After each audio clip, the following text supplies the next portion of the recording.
Right Honorable Speaker. Right Honorable Speaker, the list of priorities for this meeting, Mr. Speaker, I want to respectfully appeal to you. As you read through your list of priorities, I was hoping to hear that we will include work on the constitutional amendment bill on the dual citizenship matter. Because, Mr. Speaker, I thought that we had come very far on that, but I didn't hear you speak to that matter, and it also doesn't find expression here in the business statement. So, Mr. Speaker, if you can probably avert your mind to that. Then, Mr. Speaker, the second issue that I want to raise relates to the tall list of tax waivers that the majority leader continues to present to this House in business statements. Mr. Speaker, we have stated our position on this matter. And considering the fact that all of these matters have been voted against and rejected by the Ghanaian people, why is the majority leader still putting it in the business statement and wanting to get us to work on these matters, which are so unpopular? A tall list, over 40 tax waivers, Mr. Speaker, and this will have serious fiscal implications for the next government. I mean, why do you want to saddle the next government with these huge revenue losses when you have been roundly rejected at the polls? And this is a government talking about coming to cut down obnoxious and nuisance taxes. And then you are creating more fiscal liabilities for us. So, Mr. Speaker, we want to serve notice that these tax waivers, we are not going to support them.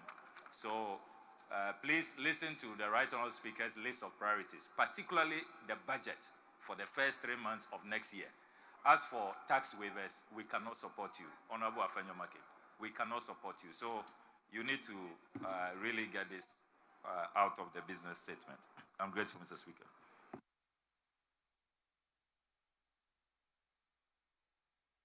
Yes, Chairman.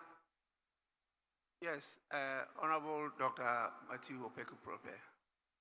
Opoku-Prempeh, yes. It's not hyphenated. It's not? It's not. Only the NAPO is together. Yes. Thank you, Mr. Speaker. Mr. Speaker, I thought the minority leader and the majority leader had come to an understanding as far as government business that we can pursue this session that we are undergoing. Just to get up and say that Ghanaians have totally rejected NPP and all its bills and all its encumbrances is a very, very unfair statement, Mr. Speaker. It's a very, very unfair statement in the sense that there are other things that have been programmed that I think that we shouldn't even bother to do.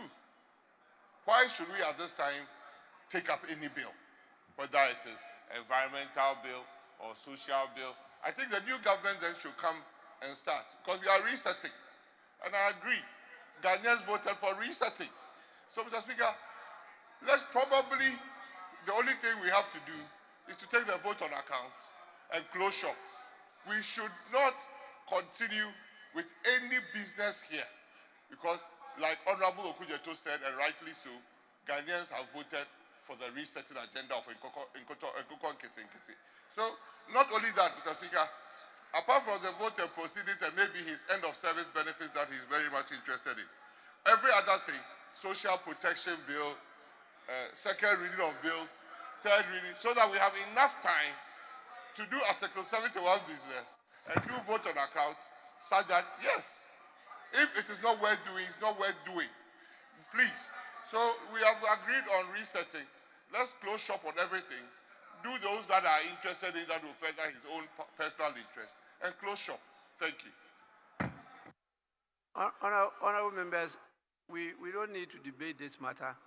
I've guided the House because I know what happened at the end of 2000, and I know what happened at the end of 2008. I know what happened at the end of 2016. I know the statements that incoming governments made and the outgoing governments. And we are following those good practices. And so before I gave the statement, leadership had a bite on it. Where they agree, I captured it. Where they disagreed, I eliminated it. So I just simply said, the items are captured in my statement, sequence them so that we can handle them, because I thought the number one priority is the expenditure in advance of appropriation. In fact, I was told that we will start it today.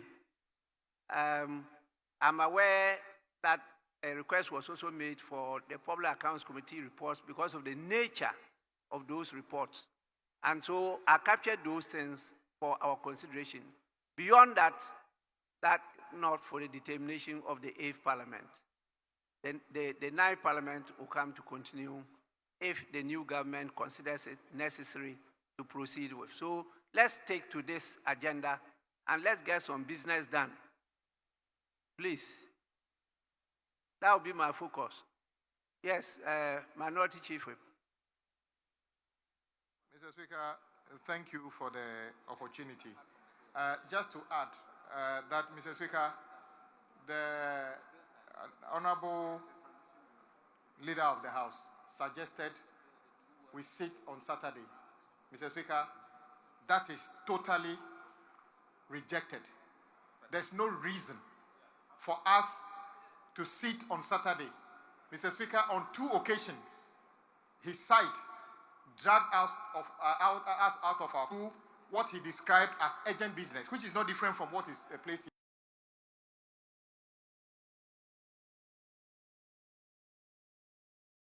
adopt the position by the former running mate of New Patriotic Party, my own friend, Honorable Dr.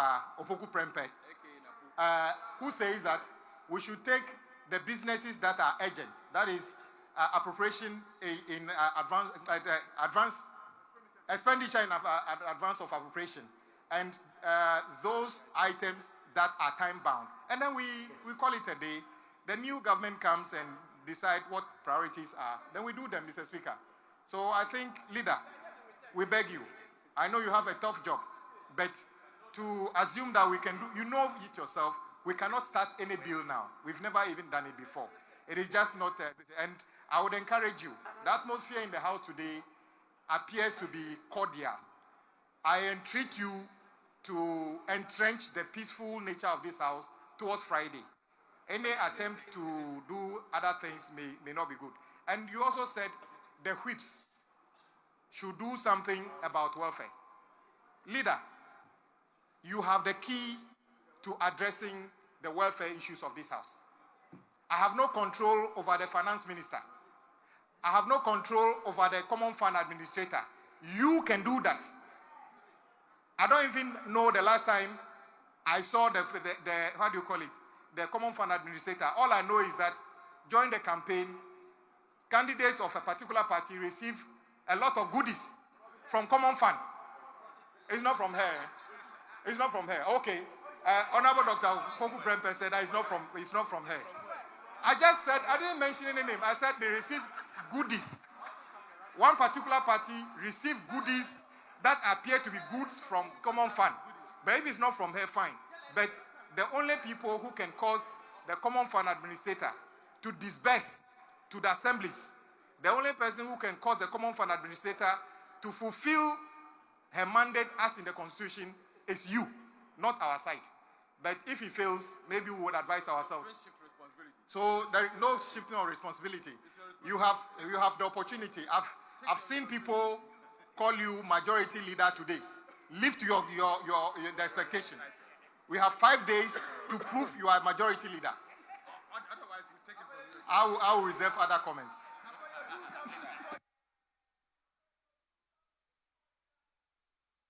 Honorable members, we are on the business statement.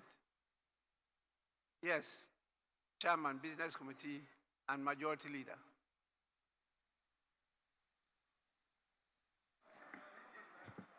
Mr. Speaker,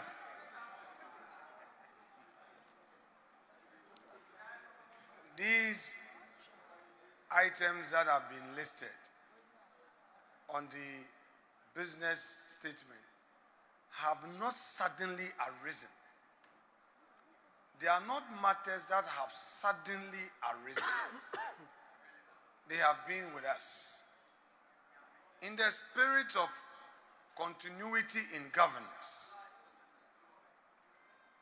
in the spirit of setting a certain novel precedence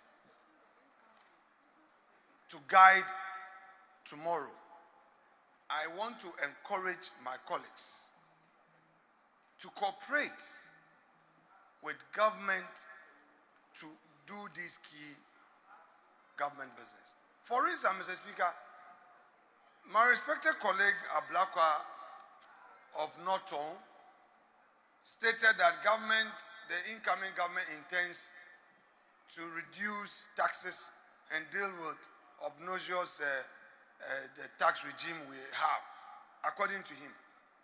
If that were to be so, why will this same incoming government reject the 1D1F, which is giving an incentive? Because we don't want too many imposition of taxes on corporate Ghana. What this tax is doing, what this is doing, is to take away the taxes. You say that you are going to repeal taxes. We are giving an incentive. You say no.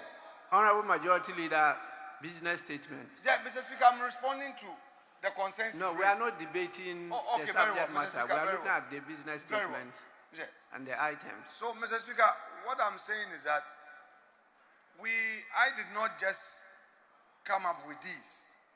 We sat at the committee. It's a collective decision to bring this proposal.